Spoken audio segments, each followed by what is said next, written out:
ফরিদপুরি রহমতুল্লাহ আলাইহির এক অমীয় বাণী আছে, ঐতিহাসিক উক্তি। যদি তুমি গোটা পৃথিবীর সবকিছু পেয়ে যাও কিন্তু তুমি আল্লাহকে পাওনি, মনে রাখবে তুমি কিছুই পাওনি।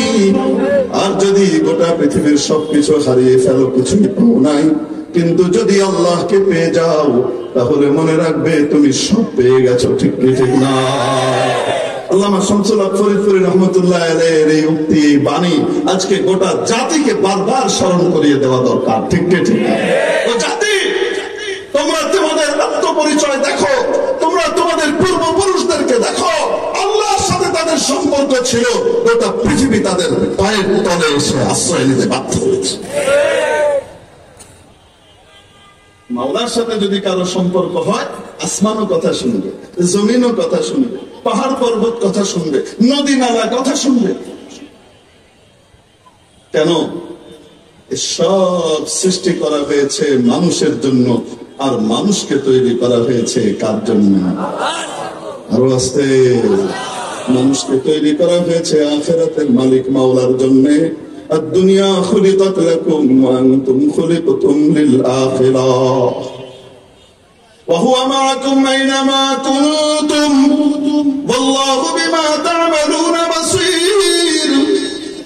তোমরা যেখানেই থাকো না কেন, তিনি অর্থাৎ আল্লাহ তোমাদের সাথেই আছেন, পাশেই আছেন। ও ইমানদাররা, লা তাহিনু ওয়া লা তাহজানু, ভগ্ন মনোরথ হয় না, হতোদ্যম হয় না, চিন্তান্বিত হয় না, পেরেশান হয় না। কেন? ওয়ান্তুমুল আ'লাউন ইন কুনতুম মুমিনিন। যদি ঈমানের বলে বলিয়ান হয়ে মাওলার সাথে সম্পর্ক গড়ে ফেলতে পারো, তাহলে জয়ী তোমরাই হবা, তোমরাই হবা, তোমরাই হবা। কাম মিন ফিয়াতিন কালিলা। বাড়িওয়ালা কিন্তু এই বাড়ি বানাতে দেখে, মাকড়সার সাথে লাভ ফাল মারছে, এটা দেখে না? বলে না কেন? পাত্তা দেয় না। কি আর বানা, লাভ ফাল মেরে বানিয়ে টানিয়ে বেশ তার ভাব নিয়ে সে মোটা মোটা করে দেখতে থাকে মালিকের দিকে। মালিকের বাড়িতে যারা আসে তাদের দিকে কটমট করে তাকায়। ভাব সবই তারা। বাড়িওয়ালার মাঝে মাঝে যখন নাকি বাড়িতে মেহমান আসার সময় হয়, তখন বাড়িওয়ালা চিন্তা করে ঘরটা একটু পরিষ্কার পরিচ্ছন্ন করা দরকার। বুঝাতে পারেনি? এই ঘর পরিষ্কার পরিচ্ছন্ন করবার জন্য মাকড়সার এই বাড়িটাও পরিষ্কার করার দরকার পড়ে। এই জালটা যখন পরিষ্কার করার নিয়ত করেন, তখন কি আনেন? মেশিন গান আনেন, ট্যাঙ্ক নিয়ে আসেন, হাইপারসনিক মিসাইল আনেন।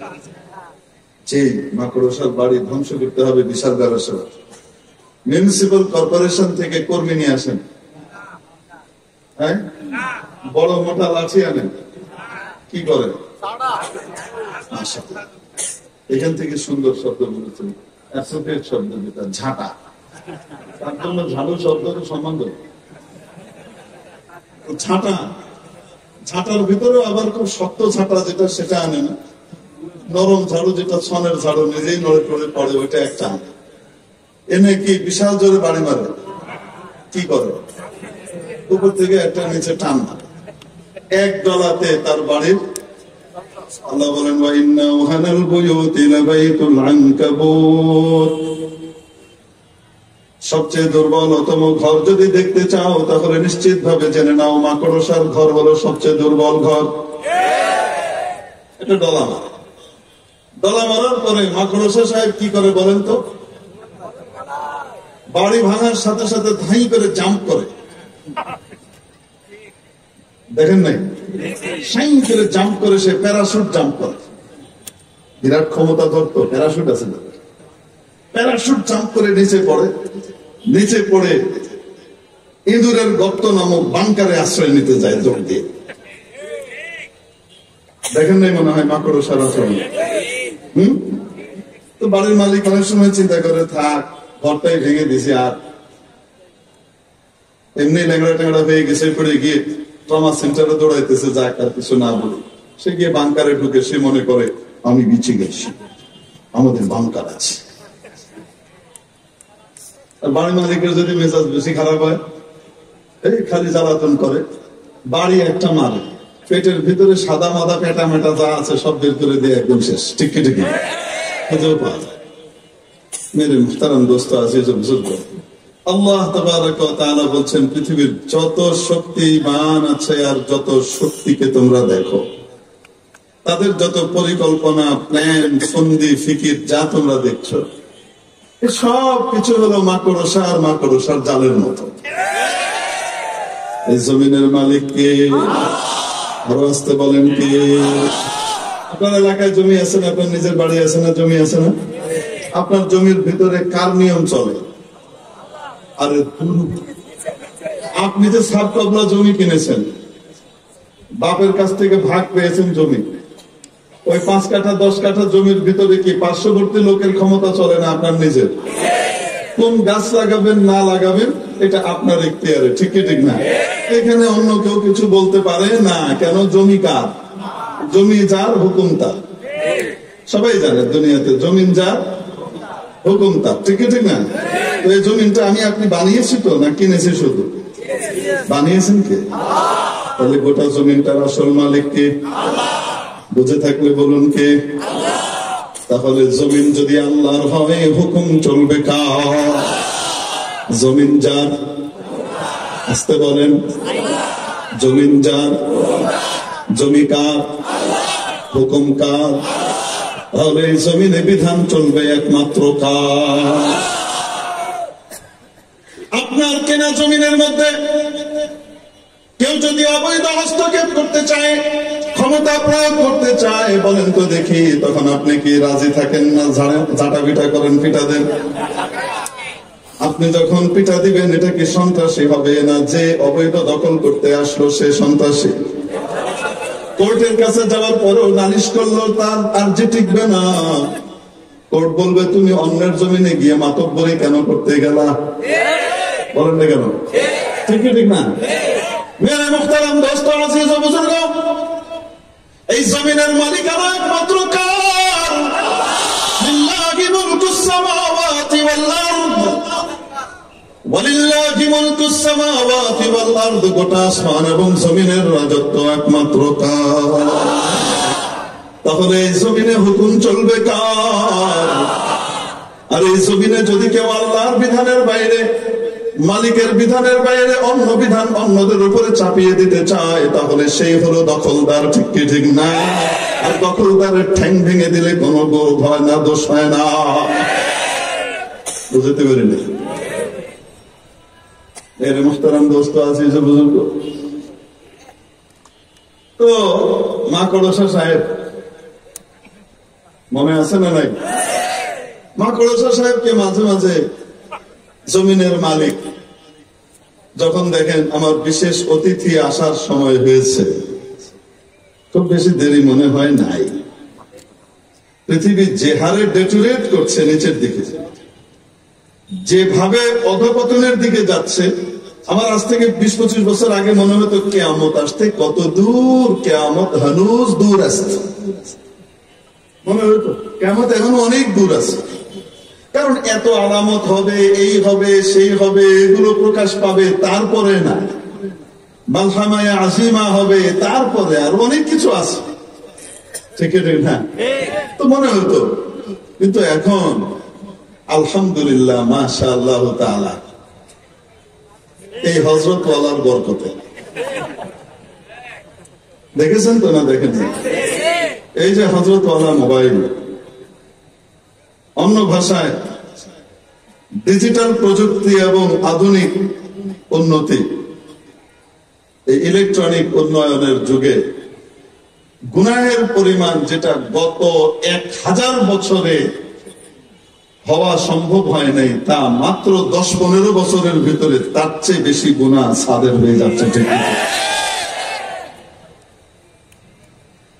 যোগাযোগ মাধ্যমের দ্বারা যেভাবে বিশ্ব হাতের মুঠো এসেছে, ঠিক তেমনি ভাবে গোটা বিশ্ব মানুষের হাত থেকে তার আসল জীবনটাই বের হয়ে গেছে।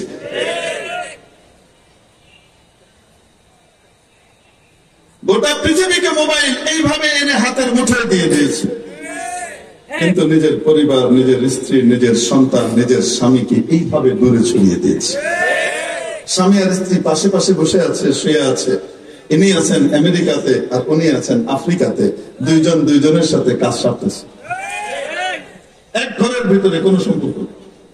কিছুদিন পর পর বিচ্ছেদ, কিছুদিন পর পর ডিভোর্স, এরও দ্বিতীয়, অমুকেরও দ্বিতীয়। এখন কয় যে না, এমুকেরও তৃতীয়, অমুকেরও তৃতীয়।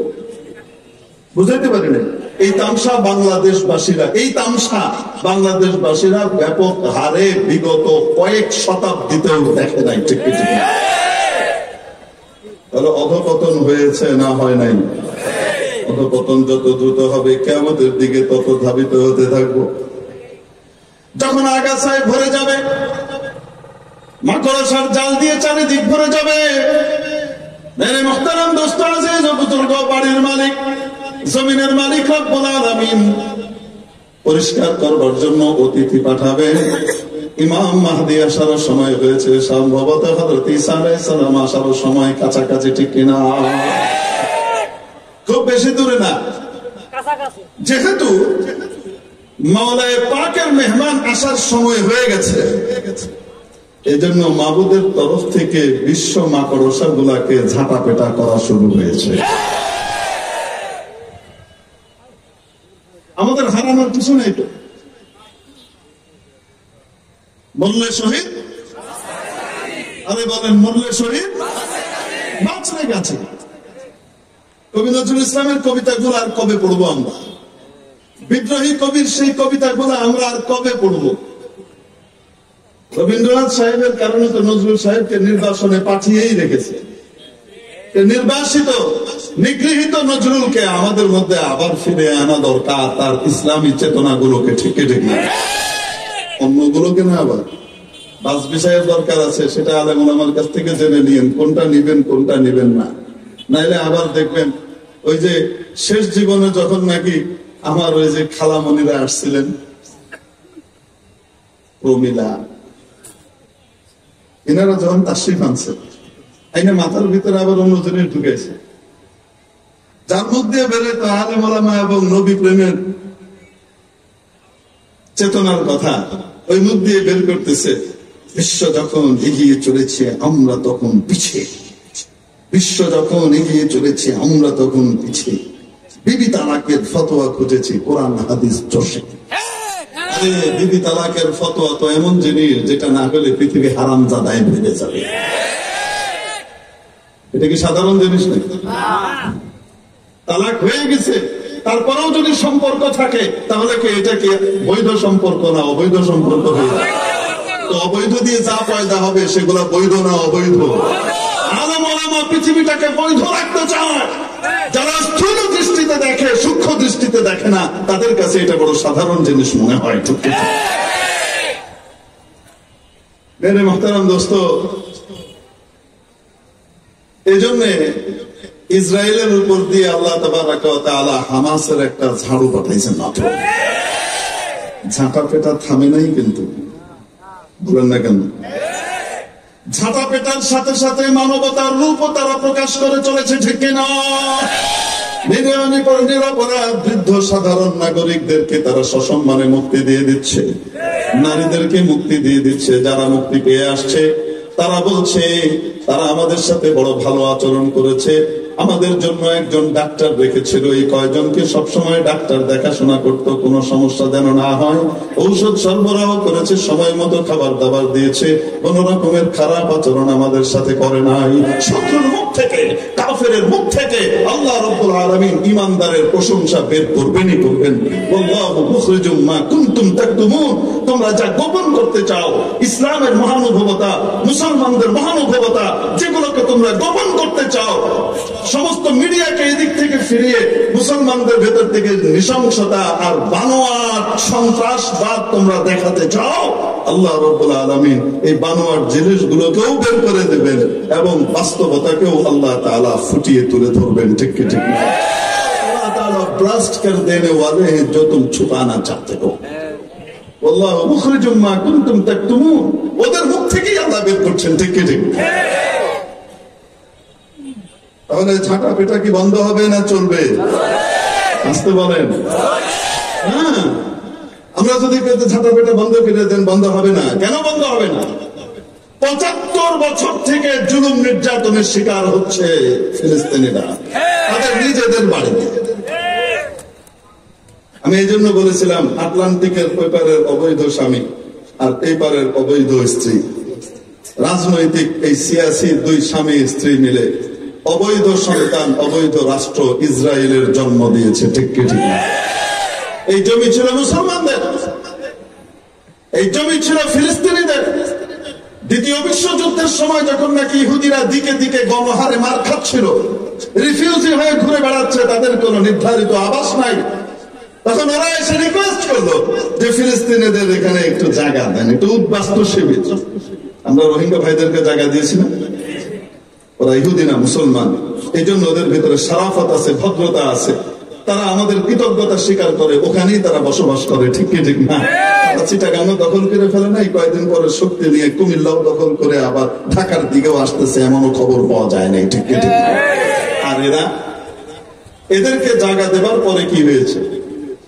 এদেরকে জায়গা দেবার পরে দেখা গেল এরা বেয়াদব শুধু বর্তমানের না, দেখা গেল কোরআনে কারিমে এদের পূর্বসূরীদের ব্যাপারে রব্বুল আলামিন যে বর্ণনাগুলো দিয়েছেন, মানে এরা আগের জাত বেয়াদবের কাতার থেকে এখনো বের হয় নাই। ঠিক কি ঠিক? হযরত মুসা আলাইহিস সালাতু ওয়াস সালাম তাদের কি ছিলেন? নবী। কেমন নবী? যে নবী ফিরাউনের কবল থেকে তাদেরকে মুক্ত করে স্বাধীনতার স্বাদ গ্রহণ করিয়েছেন, মুক্ত বাতাস দেখিয়েছেন, ফিরাউনকে সমূলে রব্বুল আলামিনের কুদরত দিয়ে একেবারে দলবল সহ কোথায়? লোহিত সাগরের ভিতরে, নীল নদ না, গলত মসুর, কোথায়? লোহিত সাগর, আল বাহরুল আহমার, লোহিত সাগরের ভিতরে ডুবিয়ে কি করে দিয়েছেন? শেষ করে দিয়েছেন। চোখের সামনে তারা দেখেছে, তারা মুক্তির স্বাদ পেয়েছে, হাফ ছেড়ে বেঁচেছে, নিঃশ্বাস নিয়েছে স্বাধীনতা। কার উসিলায়? সাইয়্যিদুনা হযরত মুসা আলাইহিস সালামের উসিলায়। ঠিক কি ঠিক?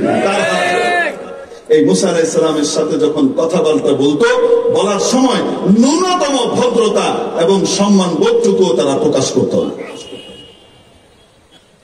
অথচ আপনি দেখেন শ্রেষ্ঠ নবীর শ্রেষ্ঠ উম্মত নবীজি মুহাম্মদ রাসূলুল্লাহ সাল্লাল্লাহু আলাইহি ওয়াসাল্লাম, ওনার অনুসারীরা ওনার সাথে কি আচরণ করত? আপন চাচা, বয়সে কত বড়, হযরত আব্বাস ইবনে আব্দুল মুত্তালিব, হযরত হামজা ইবনে আব্দুল মুত্তালিব, বয়সে বড় আপন চাচা, আর নবীজি তাদের কি মুসলমান হওয়ার আগ পর্যন্ত ইয়া মুহাম্মদ ইবনে আখি, ও ভাতিজা, ও মুহাম্মদ বাবু একটু শোনো, যেদিন থেকে কালিমা পড়েছে, যেদিন থেকে লা ইলাহা ইল্লাল্লাহ মুহাম্মাদুর রাসূলুল্লাহ ঘোষণা দিয়েছে, সেই মুহূর্ত থেকে এখন আর চাচা ভাতিজা নয়, এখন আর মুহাম্মদ নয়, এখন ডাকছে আব্বাস চাচা, ভাতিজা মুহাম্মদকে ডাকছেন ইয়া রাসূলুল্লাহ, সুবহানাল্লাহ, ইয়া রাসূলুল্লাহ, ইয়া হাবিবাল্লাহ। চাচা হামজা এবং ভাতিজা নবীজিকে ডাকছেন, অ্যাড্রেস করছেন কিভাবে? ইয়া রাসূলুল্লাহ। কেন? শ্রেষ্ঠ নবীর শ্রেষ্ঠ উম্মত, শ্রেষ্ঠ আদব, কৃষ্টি কালচার তাদেরকে দেয়া হয়েছে। ঠিক কি ঠিক না? ওদের অবস্থা, ওদের অবস্থা হলো লাঠি ছাড়া সোজা হয় না। বেয়াদব, বেয়াদব কোনো কিছুর ভাষা বোঝে না, সে একটা জিনিসের ভাষা বোঝে, এটা কি বলেন না কেন? এজন্য ওদের নবীকে আল্লাহ তাআলা যে মুজিজা দিয়েছেন, সেই মুজিজাও ছিল কি? প্রতীক, ডান্ডা। এবং নবীও ছিলেন জালালি, গরম, উল্টাপাল্টা করলে ছাপ পড়ার ঘুষি, কোনো কথা নেই, অন্য কেন? জালালি নবী। মুজিজা কে দিয়েছেন? লাঠি। লাঠি ছাড়া এরা কি হইতো না? সোজা হতো না, বেয়াদবি মূলক আচরণ করেই যেত। এরে মুহতারাম দোস্ত, ইহুদিদের ওই পূর্বসূরীরা এরা যেমন লাঠি ছাড়া সোজা হয় নাই, বর্তমানের এই চ্যানেলবাদী গুলো লাঠি ছাড়া সোজা হবে না। ঠিক আছে? এই জন্য রব্বুল আলামিন কুদরতি লাঠির ব্যবস্থা করেছেন। তো বলছিলাম ৭৫ বছর ধরে তাদের কি করছে? তারা মুসলমানদের জমি দখল করে, জোর করে উদ্বাস্তু করে দেয়।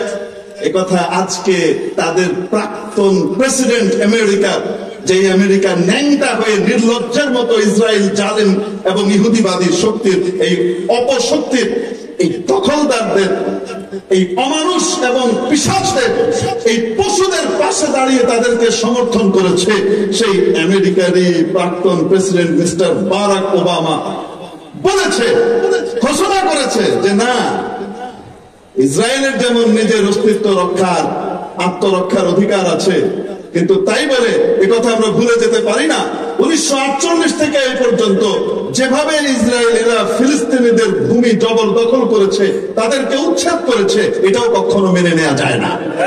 আজকে বলতে বাধ্য হচ্ছে, কেন মাবুদের ঝাড়া যখন শুরু হয় তখন বুঝে আসে এটার মোকাবেলা করা সম্ভব নয়।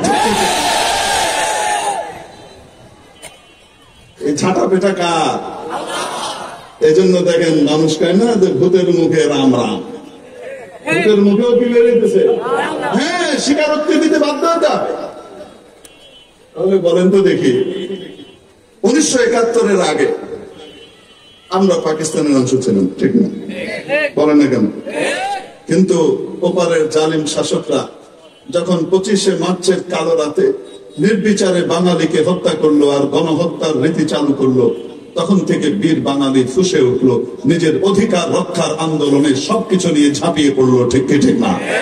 আপনাদের মনে আছে না নাই? হ্যাঁ, তো মুক্তিযুদ্ধ যারা আমরা করেছিলাম, আমি তো আর করি নাই, আমার জন্মই হয়, আমি একদম খাঁটি বাংলাদেশ, আমার গায়ে পাকিস্তানের কোনো লফজই নেই।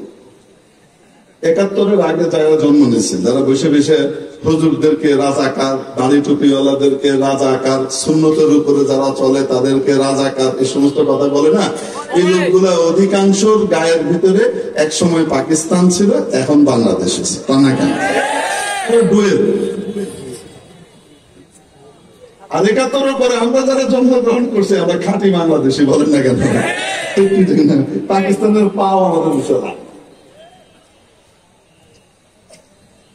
আল্লাহ বুঝবার তৌফিক দান করুন। মজা করলাম।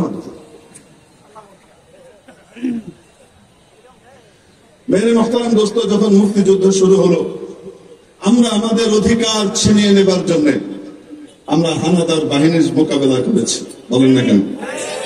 ওরা নির্যাতনকারী ছিল, তাই আমরা তাদের কাছ থেকে আমাদের অধিকারকে আমরা ফিরিয়ে নিতে চেয়েছি।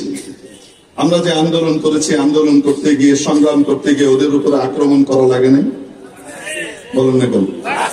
লাগে নাই? আমরা যে আক্রমণ করেছি সেটা কি সন্ত্রাসী হামলা ছিল নাকি প্রতিরোধ আন্দোলন ছিল? আস্তে বলুন, বুঝে থাকলে বলুন, সন্ত্রাসী হামলা না প্রতিরোধ আন্দোলন? প্রতিরোধ আন্দোলন ছিল। এই উপস্থিতি, আজকে ফিলিস্তিনিরা দীর্ঘ 75 বছর যাবৎ তারা নিগৃহীত, নিপীড়িত হয়েছে। প্রতিরোধ তারা শুরু করেছে 2023-এর অক্টোবর মাসের 7 তারিখে হাজার হাজার মিসাইল মেরে। কিন্তু তার আগের মাসটা দেখেন, অনেকে আমরা মনে করি কেন হামাস খামাখা খোঁচা দিল হুজুর, ওদের তো মাত্র 1400 মূল্য, আমাদের তো কয়েক হাজার মরে গেল, গাজা তো শেষ হয়ে গেল। এরকম কথা আমরা বলি কি বলি না? আরে ইসরায়েল যে হামলা করে নৃশংস ভাবে পশুত্বের পরিচয় দিচ্ছে, সেটা কি অক্টোবর মাসে না বিগত 75 বছর যাব? আরে নিকট অতীতে সেপ্টেম্বর মাসটা দেখেন না, হামাস তো প্রতিরোধ করেছে কবে? এখন করলো না, 2023-এর 7ই অক্টোবর। অক্টোবর মাসের আগের মাসটার নাম কি? সেপ্টেম্বর। শুধুমাত্র 2023-এর এই সেপ্টেম্বর মাসে এই বর্বর ইসরায়েলিরা 250-র উপর ফিলিস্তিনিদেরকে হত্যা করেছে, যার অধিকাংশ নারী আর শিশু ছিল। তাহলে বলেন, হামাস আগে আক্রমণ করেছে না ওরা নির্বিচারে পশুর মতো মানুষকে জবাই করেছে? ঠিক ঠিক না? হামাসের এই প্রতিরোধ, এটা কি সন্ত্রাসী হামলা না প্রতিরোধ আন্দোলন? এটা মুক্তিকামী জনতার মুক্তির আন্দোলন। এজন্যই বঙ্গবন্ধু মরহুম শেখ মুজিবুর রহমান যখন নাকি বাংলাদেশের পাসপোর্ট চালু করেছেন, নতুন পাসপোর্ট, এই পাসপোর্টের ভিতরে পরিষ্কার করে লেখা ছিল, this passport is valid for all countries except Israel. বুঝতে পারি নাই? বলেন না কেন? তাহলে বঙ্গবন্ধু পরিষ্কার ঘোষণা দিয়ে গিয়েছেন ইসরায়েলের পক্ষে না ইসরায়েলের বিপক্ষে। আসতে বলুন কার পক্ষে? ফিলিস্তিনিদের পক্ষে, ঠিক কি ঠিক না? অতএব ফিলিস্তিনিদের এই স্বাধিকার আন্দোলনকে, হামাসের এই আন্দোলনকে, এই আক্রমণকে যারা সন্ত্রাসী হামলা হিসেবে চিহ্নিত করতে চাইবে, বুঝতে হবে তারা বাংলাদেশের শত্রু, স্বাধীনতার শত্রু, বঙ্গবন্ধুর শত্রু, তারা মানবতার শত্রু।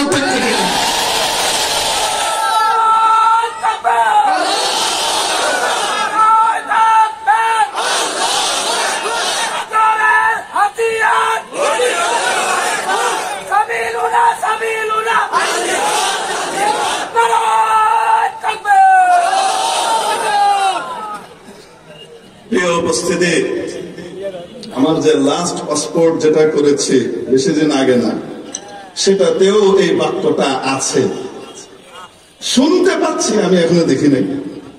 সবাই বলছে এটার প্রতিবাদও যেহেতু কেউ করছে না, যে আপনারা ভুল বলছেন, এই এক্সেপ্ট ইসরায়েল কথাটি নাকি এখন উঠে গেছে। আমি জানি না, যদি উঠে যেয়ে থাকে তাহলে এর চেয়ে দুঃখজনক বিষয় আমার এই জাতির জন্য আর কিছু হতে পারে না, ঠিক ঠিক।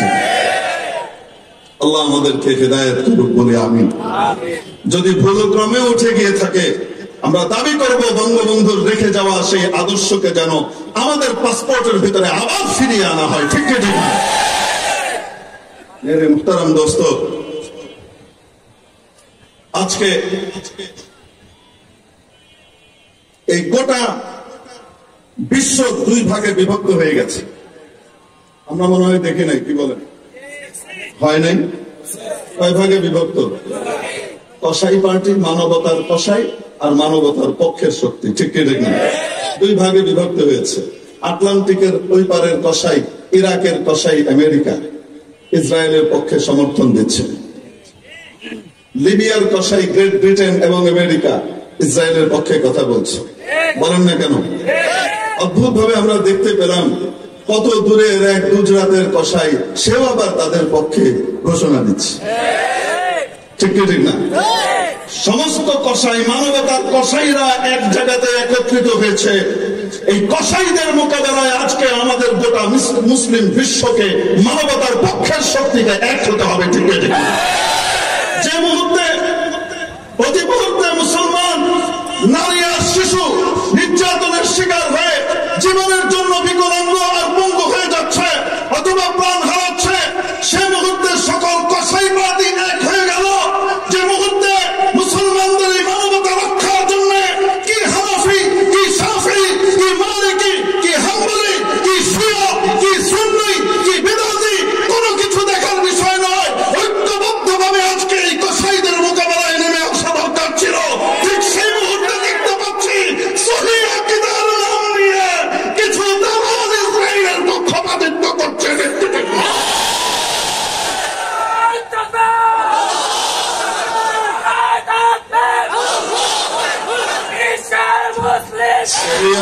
ডিলারশিপ নিলেই সহিহ আকীদার অধিকারী হওয়া যায় না। মজলুমের বিপক্ষে অবস্থান নিয়ে জালিমের স্তুতি চর্চা যারা করে, এরা কখনো সহিহ আকীদার অনুসারী হতে পারে না। এটা বিশ্ব মুনাফিক। এই মুনাফিকদেরকে চিনতে হবে, পদে পদে এদেরকে বর্জন করতে হবে, ঠিক ঠিক। মেরে মুহতারাম দোস্ত, এই সমস্ত শক্তি, এই সবগুলো মাকড়সার জালের মতো। আল্লাহর বান্দারা যদি খাঁটি ইমানদার হয়ে যায়, ওনার সাথে সম্পর্ক গড়ে ফেলে, তাহলে ঠিক ঠিক না? তাহলে কাকে জয় করতে হবে? আরো আসতে, কাকে জয় করতে হবে? মাল্লাহুল মাওলা ফালাহুল কুল। মাওলা যার সত্তার, রব যার সত্তার, ঠিক না? এজন্য মাওলার সাথে যদি সম্পর্ক গড়া না যায়, দিন দিন মার খাওয়াই লাগবে, মার কখনো দেয়া যাবে না। আর যদি উপরওয়ালার সাথে সম্পর্ক হয়, বিশ্বের পরাশক্তিকেও বুড়ো আঙুল দেখিয়ে হাজার হাজার মরতেও দ্বিধা করবে না। ঠিক ঠিক না? ফিলিস্তিন দেখিয়ে দিচ্ছে, ও বিশ্বের মুসলমান, যেই জাতি এমন মা পয়দা করে, যেই মা তার শহীদ সন্তানের লাশ কাঁধে নিয়ে কবরের দিকে যায় আর হাসতে থাকে যে আমার বাচ্চা শহীদ হয়েছে, সেই জাতিকে কেউ দমিয়ে রাখতে পারে না। হাজার হাজারে তোমরা শহীদ করতে পারো, তোমরা মেরে ফেলতে পারো, গোটা গাজাকে তোমরা ধুলোয় মিশিয়ে দিতে পারো। মনে রাখবে, যে শিশু 5 বছরের এক বাচ্চা, তার কয়েক ভাই শহীদ হয়ে গেছে, আরেক ভাই মৃত্যু মুখে ছটফট করছে, আর সে তার পাশে দাঁড়িয়ে সে নিজেও আহত, তার মৃত্যু পথযাত্রী বাবা ভাই তার চেয়ে 2-1 বছরের বড়, সেই ভাইয়ের মুখের কাছে নিয়ে সে বারবার বলছে, বলো আশহাদু আল্লা ইলাহা ইল্লাল্লাহ, বলো আশহাদু আল্লা ইলাহা ইল্লাল্লাহ। তার তো মুখ চলে না, তার তো রক্ত শেষ, সে তো করে মতো পড়ে আছে, ভাইয়ের কথা বারবার শুনে বলে লা ইলাহা ইল্লাল্লাহ। এভাবে যে বাচ্চা, যেই জাতির ছোট্ট শিশু এতটুকু ইমানদার হয় যে তার ভাইকে সে কালিমার সাথে বিদায় দেওয়ার জন্য পাগল হয়ে যায়, সেই জাতিকে ধরাবার ক্ষমতা কিসের আমেরিকার, কিসের রাশিয়ার, কোন পৃথিবীর কোন পরাশক্তির হতে পারে না। মেরে মুহতারাম দোস্ত, সম্পর্ক যদি কার সাথে হয়, লা ইলাহা ইল্লাল্লাহর সাথে যদি সম্পর্ক হয়, মুহাম্মদুর রাসূলুল্লাহর বাক্যের সাথে যদি সম্পর্ক হয়, এই জাতিকে কেউ থামাতে পারবে না, কেউ পারে নাই, পারবে না। মেরে মুহতারাম দোস্ত, তাহলে সম্পর্ক করতে হবে কার সাথে? আরো আস্তে, আরো আস্তে। কিসের মাধ্যমে সম্পর্ক করতে হবে? ওনার নাফরমানির মাধ্যমে না, ওনাকে মানার মাধ্যমে।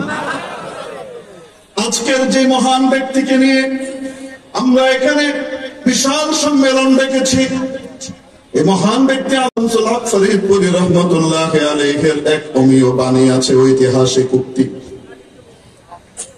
যদি তুমি গোটা পৃথিবীর সবকিছু পেয়ে যাও কিন্তু তুমি আল্লাহকে পাওনি, মনে রাখবে তুমি কিছুই পাওনি। আর যদি গোটা পৃথিবীর সবকিছু হারিয়ে ফেলো, কিছুই পাও নাই, কিন্তু যদি আল্লাহকে পেয়ে যাও, তাহলে মনে রাখবে তুমি সব পেয়ে গেছো। ঠিক ঠিক না?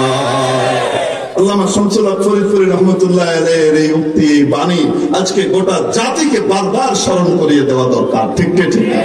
ও জাতি, তোমরা তোমাদের আত্মপরিচয় দেখো, তোমরা তোমাদের পূর্বপুরুষদেরকে দেখো, আল্লাহর সাথে তাদের সম্পর্ক ছিল, গোটা পৃথিবী তাদের পায়ের তলে এসে আশ্রয় নিতে বাধ্য হয়েছে। মাওলার সাথে যদি কারো সম্পর্ক হয়, আসমানও কথা শুনবে, জমিনও কথা শুনবে, পাহাড় পর্বত কথা শুনবে, নদী নালা কথা শুনবে। কেন? সব সৃষ্টি করা হয়েছে মানুষের জন্য, আর মানুষকে তৈরি করা হয়েছে কার জন্য? আরো আস্তে। মানুষকে তৈরি করা হয়েছে আখিরাতের মালিক মাওলার জন্য। الدنيا خلقت لكم وأنتم خلقتم للآخرة وهو معكم أينما كنتم والله بما تعملون بصير। তোমরা যেখানেই থাকো না কেন, তিনি অর্থাৎ আল্লাহ তোমাদের সাথেই আছেন, পাশেই আছেন। ও ইমানদাররা, লা তাহিনু ওয়া লা তাহজানু, ভগ্ন মনোরথ হয় না, হতোদ্যম হয় না, চিন্তান্বিত হয় না, পেরেশান হয় না। কেন? ওয়ান্তুমুল আ'লাউন ইন কুনতুম মুমিনিন। যদি ঈমানের বলে বলিয়ান হয়ে মাওলার সাথে সম্পর্ক গড়ে ফেলতে পারো, তাহলে জয়ী তোমরাই হবা, তোমরাই হবা, তোমরাই হবা। কাম মিন ফিয়াতিন কালিলা গালাবাত ফিয়াতান কাসীরাতান বিইذنিল্লাহ। কত ছোট্ট ছোট্ট ক্ষুদ্র দল বিশাল বড় বড় শক্তিমান দলকে পরাস্ত করে বিজয়ী হয়েছে কার সাহায্যে? তাহলে সম্পর্ক করতে হবে কার সাথে? আরো আসতে বলি, কার সাথে? সম্পর্ক যদি মাবুদের সাথে হয়ে যায়, তাহলে গোটা পৃথিবী তার কথা শুনবে, গোটা পৃথিবী কথা শুনবে। আমার দোস্ত চলে আসছেন, আসার 10 মিনিট আগে বলবেন যে কাছাকাছি আসছেন, 10 মিনিট আছে। হ্যাঁ মাশাআল্লাহ,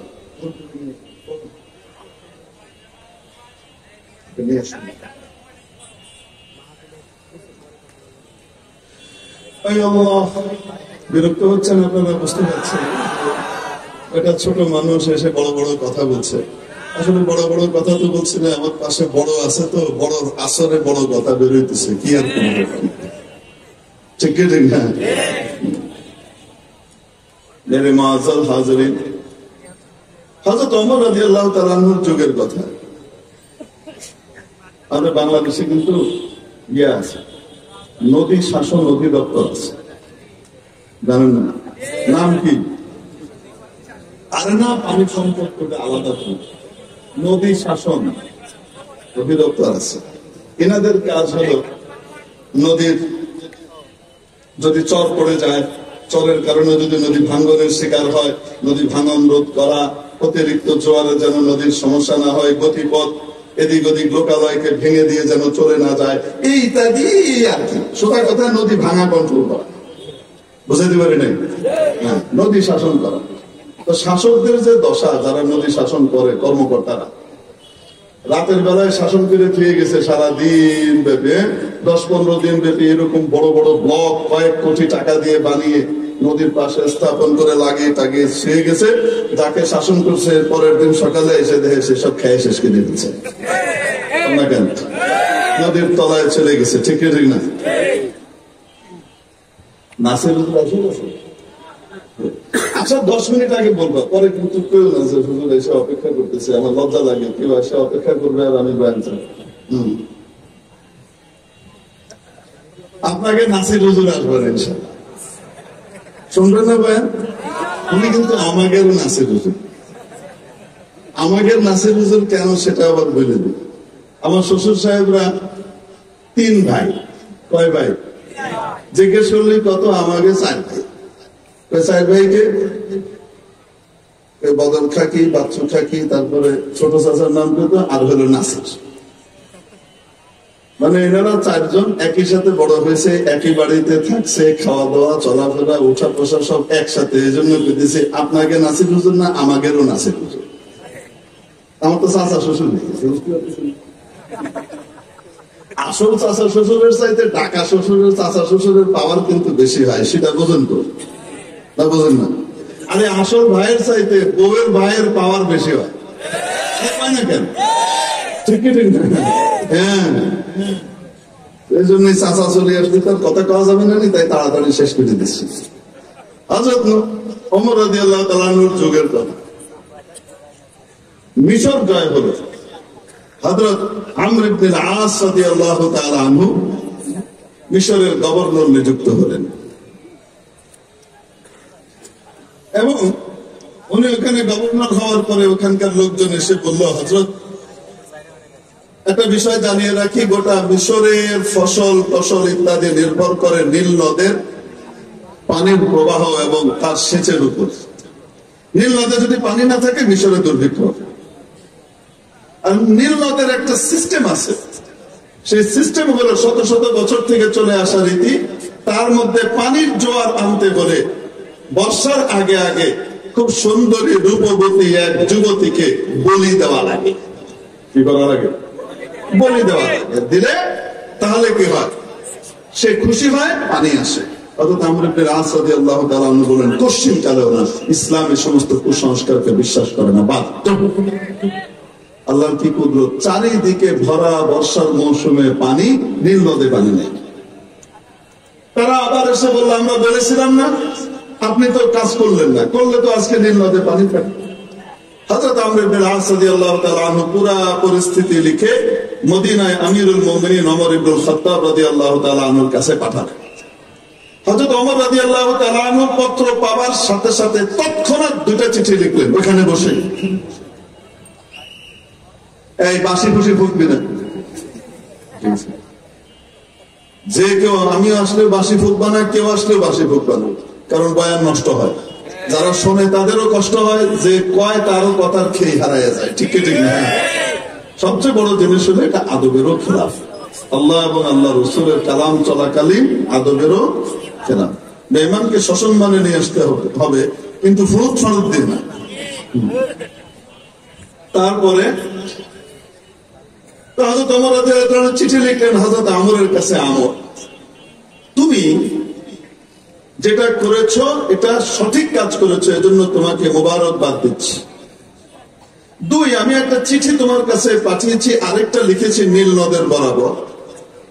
যখনই তোমার কাছে আমার চিঠি পৌঁছাবে তৎক্ষণাৎ এই চিঠিটা একজন দ্রুতগামী ঘোড়সওয়ারকে দিয়ে নীল নদের তলে রেখে তাকে দ্রুত উঠে আসতে বলবা। যখন পৌঁছাবে তখন বিলম্ব করবা না। ওদিকে নীল নদকে যে চিঠি লিখলেন সেটা বড় অদ্ভুত। বিসমিল্লাহির রহমানির রহিম। আল্লাহর বান্দা খাত্তাবের বেটা ওমরের পক্ষ থেকে মিশরের নীল নদ বরাবর। ও নীল, যদি তুমি আল্লাহ ছাড়া আর কারো হুকুমে প্রবাহিত হয়ে থাকো, তোমার মতো নীল নদের পানির আমাদের দরকার নেই। আর যদি তুমি আল্লাহর হুকুমে প্রবাহিত হয়ে থাকো, তাহলে আল্লাহর এক দাস হিসেবে, বান্দা হিসেবে আমি তোমাকে আদেশ করছি, এই চিঠি পাওয়ার সাথে সাথে যেন তোমার মধ্যে জোয়ারের বান ডাকে। অদ্ভুত কথা হলো, চিঠিটা যখন হযরত আমর ইবনে আসের কাছে পৌঁছে তখন সন্ধ্যা গড়িয়ে গেছে, মাগরিব পার হয়েছে। চিঠি পাওয়ার সাথে সাথে তিনি ঘোড়সওয়ারকে দিয়ে পাঠিয়ে দিলেন নীল নদের মধ্যে চিঠি রেখে আসা হলো। কয়েক মাস ধরে যেই নীল নদের মধ্যে পানির কোনো দেখা ছিল না, গোটা মিশরবাসী অদ্ভুত ভাবে অবলোকন করলো। সকালবেলা, রাতের বেলায় খা খা করছে নদীর তলদেশ। আর চিঠি দিয়ে আসার পরে সকাল বেলায় যখন মিশরবাসী ফজরের জন্য উঠলো, তারা দেখে নীল নদের দুকুল ছাপিয়ে পানি প্রবাহিত হচ্ছে। जो तू मेरा तो सब मेरा, फलक मेरा जमी मेरी। जो तू मेरा तो सब मेरा, फलक मेरा जमी मेरी। अगर एक तो नहीं मेरा तो कोई शय नहीं मेरी। अगर एक तो नहीं मेरा तो कोई शय नहीं मेरी। मेरे मुहतरम दोस्तों, अज़ीज़ बुजुर्गों, বান্দার সম্পর্ক যদি মাওলার সাথে হয়, মাওলার সম্পর্ক যদি বান্দার সাথে হয়, তখন কুল কায়নাত তার কথা শুনে, নদীও কথা শুনবে, আগুনও কথা শুনবে, পানিও কথা শুনে, বাতাসও কথা শুনে। শুনে কি শুনে না? আল্লাহু আকবার। আরে বেশি দিন আগের কথা না, বলবো আপনাদেরকে। আপনারা বলবেন হুজুর তো সাহাবী যুগের কথা, তখন হতো, এখন কি আর হয়? জি, পৃথিবীতে সব সময় আল্লাহ ওয়ালারা বসবাস করে, আমাদের মধ্যেই থাকে, আমরা চিনি না। সন্দ্বীপের মাদ্রাসা ছিল কাসিমুল উলুম, সন্তোষপুর সন্দ্বীপ। হযরত মাওলানা ইদ্রিস সাহেব সন্দ্বীপী রহমতুল্লাহ আলাইহি, শেখুল আরব ওয়াল আজম শেখুল ইসলাম সৈয়দ হোসেন আহমদ মাদানী রহমতুল্লাহ আলাইহির খাস খলিফা, মাদানীনগর মাদ্রাসা ঢাকার প্রতিষ্ঠাতা। উনার প্রথম মাদ্রাসা সন্তোষপুর গ্রামে, সন্দ্বীপে, কাসিমুল উলুম, সন্তোষপুর সন্দ্বীপ। মাদ্রাসার ওই পাশ থেকে নদী ভাঙছে, বিরাট দূর পর্যন্ত নদী, মানে অনেক দূর লোকালয়। ভাঙতে ভাঙতে ভাঙতে ভাঙতে ভাঙতে ভাঙতে একদম মাদ্রাসার পুকুর ঘাট পর্যন্ত চলে এসেছে। বুঝাই যাচ্ছে এর পরের ভাঙনে গোটা মাদ্রাসা কোথায় যাবে? নদী গর্ভে বিলীন হবে। ওটা তো দেখতে নদী, মুখে বলি নদী, আসলে তো সাগর। কারণ এইবার ওইবার কিছুই দেখা যায় না ওই জায়গাতে।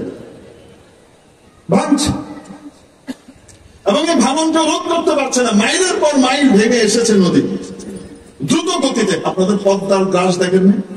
পদ্মার ভাঙন দেখেননি? যমুনার ভাঙনের কথা জামালপুর বাসীরা দেখেছে, তাদেরকে জিজ্ঞেস করেন কিভাবে ভাঙে, আর পুরা জেলা কিভাবে পানিতে চলে যায়, থানাকে থানা পানিতে। সিরাজগঞ্জের অবস্থা জিজ্ঞেস করলে দেখবেন। হযরত মাওলানা ইদ্রিস সাহেব রহমতুল্লাহ আলাইহি দেওবন্দ মাদ্রাসা থেকে হযরত আওলাদ রাসূল সৈয়দ আসাদ মাদানী রহমতুল্লাহ আলাইহিকে দাওয়াত দিয়ে আনলেন। এনে মাদ্রাসায় নাস্তা পানির পরে বললেন, নদী ভাঙতে ভাঙতে এ পর্যন্ত এসেছে, এখানে অন্ধকার আর অন্ধকার, শিরক আর বেদাতের অন্ধকার।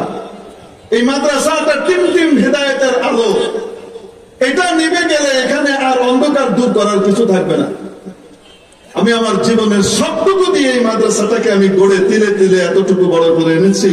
এখন নদী এসে এই পর্যায়ে পৌঁছেছে, পরের ভাঙ্গনে মাদ্রাসা যাবে, এবং সেটা যে কোনো দিন হতে পারে। প্রতি মাসেই তো ভাঙছে, এক মাসও মনে হয় লাগবে না এটা নদীর গর্ভে বিলীন হতে। ব্যবস্থা নেন। ফিদাই মিল্লাত আসাদ সাহেব মাদানী রহমতুল্লাহ আলাইহি বলেন, আমি কি ব্যবস্থা নিব, আমি কি জানি। উনি বললেন, যে ব্যবস্থা নিতে পারবে তাকেই আনছি।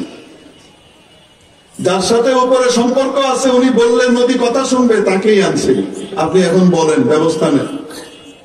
হযরত ফিদাই মিল্লাত আসাদ মাদানী রহমতুল্লাহ আলাইহি কিছুক্ষণ মাথা নিচু করে চুপ করে থাকলেন। দেখলেন দোস্ত তো ছাড়বে না,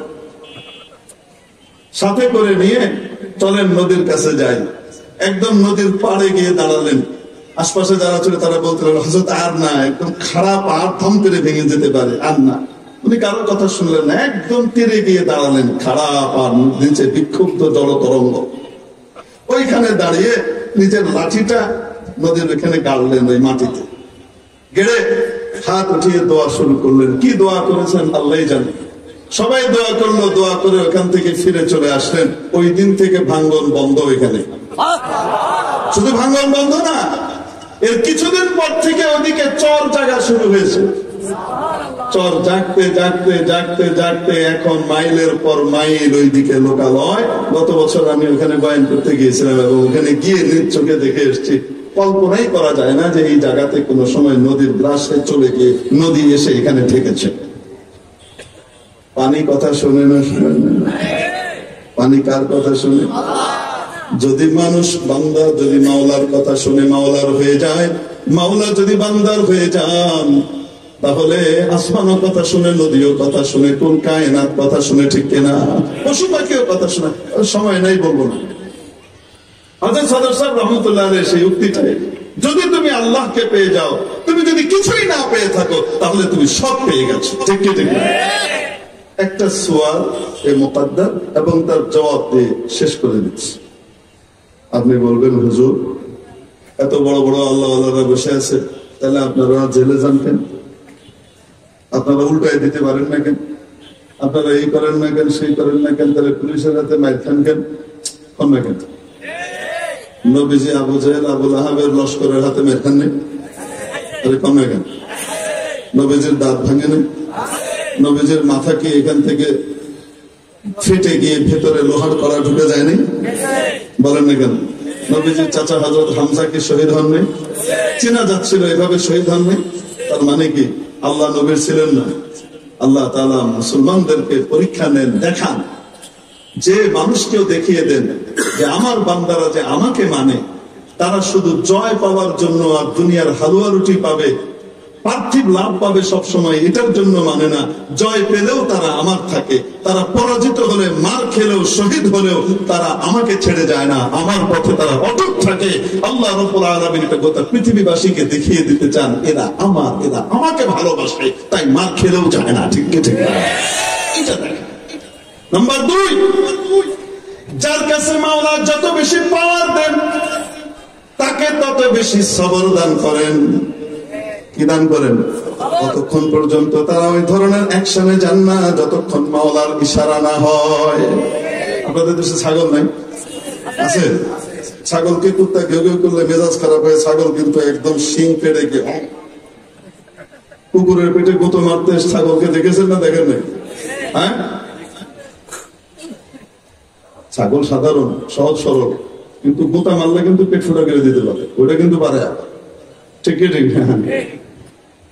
অথচ দেখবেন ছাগলের চাইতে, মানে 1 লক্ষ ছাগল মিলে যদি একটা হাতিকে টানতে চায়, পারবে? আরে পায় না কেন? কিন্তু হাতি যদি 1 লক্ষ ছাগলকে টেনে নিয়ে চলে যেতে চায়, পারবে কি পারবে না? তো লক্ষ গুণ শক্তির অধিকারী হাতি যখন হেঁটে যায়, গোটা, এটা কোন জায়গা? আরে বোর্ড নিতে পাড়ার সমস্ত কুকুর, গোটা গোপালগঞ্জের সমস্ত কুকুর এসে যদি ঘেউ ঘেউ ঘেউ ঘেউ ঘেউ ঘেউ করে, দেখবেন হাতি যখন যায় তখন পাড়ার সব কুকুর এসে কাপা কাপা কাপা কাপা শুরু করে। পরে কি করে না? হাতি ফিরেও তাকায় না, তাকায় ফিরেও তাকায়, ওর গতিতে চলে। এত বিশাল বিশাল তুলোর মতো কান, মনে হয় যেন এত কুকুরের আওয়াজ তার কানে যাচ্ছেই না। পায়ে কামড় দিতে আসতেছে, তাও ফিরে তাকায় না। কয় না কেন? কেন? হাতির শক্তি কম তাই না, তার লক্ষ গুণ শক্তি তার ভেতরে আছে একটা ছাগলের তুলনায় 1000 গুণ বেশি শক্তি থাকার পরে, যেহেতু শক্তি আল্লাহ বেশি দিয়েছেন, সবরও ওইরকম বেশি। ঠিক কি ঠিক? হাতে এটা নিয়ে প্রতিবাদও করতে যায় না, কিছুই করতে যায় না। হাতে যদি অ্যাকশন নিতে যায় কিচ্ছু করা লাগবে না, হাঁটার গতিটা শুধু কুত্তার দিকে ফিরাই দিলেই হবে। আরে কয় না কেন? পায়ের তলায় কুত্তা 1-2টা আসলে হাড্ডি গুড্ডি নাড়ি বুড়ি কিছু খুঁজে পাওয়া যাবে? বলেন না কেন? যার মধ্যে পাওয়ার যত বেশি তার ভিতরে সবর বোঝা আসে না। একজন বুজুর্গ ছিলেন, নাম ছিল শাহে দৌলা। আরে যে সিরাজউদ্দৌলা, আমিনুদ্দৌলা, হাকিমুদ্দৌলা আছে না, ওনার নাম ছিল কি? শাহে দৌলা। এই দৌলা সাহেবের বাড়ি ছিল একদম নড়বড়ে বেড়ার বাড়ি, আর গ্রামের সবার বাড়ি খুব মজবুত, পাকা, শক্তিশালী। একদিন ঝড় শুরু হয়েছে প্রচন্ড। এই ঝড়ের ঠেলায় দৌলা সাহেবের বাড়ি এভাবে নড়বড় নড়বড় করে পড়ে যায়, পড়ি পড়ি করে। তো বেগম সাহেবা বলছে, আরে তাড়াতাড়ি বাঁশটা নিয়ে একটু ঠেক দেন, একটু ঠেলা দেন। উনি বলেন, ঠেলা দিলে কি হবে? তাহলে দেহটা পড়বে না। ও আচ্ছা, তো বাঁশ কই? ওই যে বাঁশ। দৌলা সাহেব বাঁশটা নিয়ে তাড়াতাড়ি বাড়ির বাইরে গিয়ে যেদিক থেকে বাতাস ঠেলতেছে ওই দিক থেকে উনিও ঠেলেন। বেগম সাহেবা বলেন, কোন দিক থেকে আপনি ঠেলতেছেন?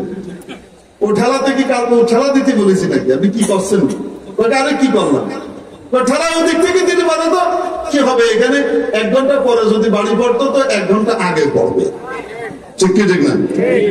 ওই ঠেলা দিতে বলেছি না, কি করতে হবে? তাই এদিক থেকে উল্টো দিক থেকে ঠেলা দেবে।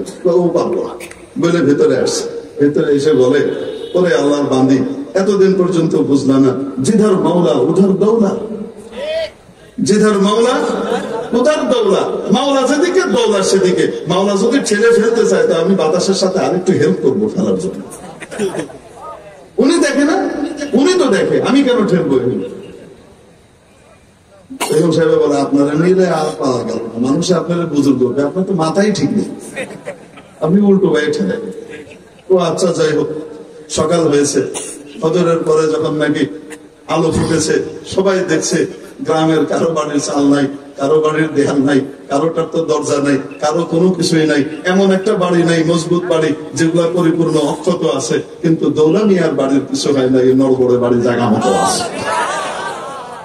তাহলে শক্তি থাকলেই যে ছেড়ে ফেলে দিবে কেউ কাউকে তা নয়, বরং শক্তিমানদের ভিতরে দয়া মায়া বেশি থাকে, তারা জালিমের জন্য দোয়া বেশি করে। এই আল্লাহ জালিমদেরকেও হেদায়েত দাও, জান্নাতের পথের পথিক বানায় দাও। ঠিক কি ঠিক না? আল্লাহ তাআলা আমাদেরকে ওনার সাথে সম্পর্ক গড়বার তৌফিক দান করেন। হযরত সদর সাহেব রাহমাতুল্লাহ আলাইহি যে অমূল্য বাণী রেখে গিয়েছেন, সেই বাণীকে সামনে রেখে আমাদের জীবনকে সাজাবার তৌফিক দান করেন। ওয়া আখিরু দাওয়ানা আলহামদুলিল্লাহি রাব্বিল আলামিন। আসসালামু আলাইকুম ওয়া রাহমাতুল্লাহি ওয়া বারাকাতুহু। এখন হুজুর এই এলান আপনি করেন, ওটা আমি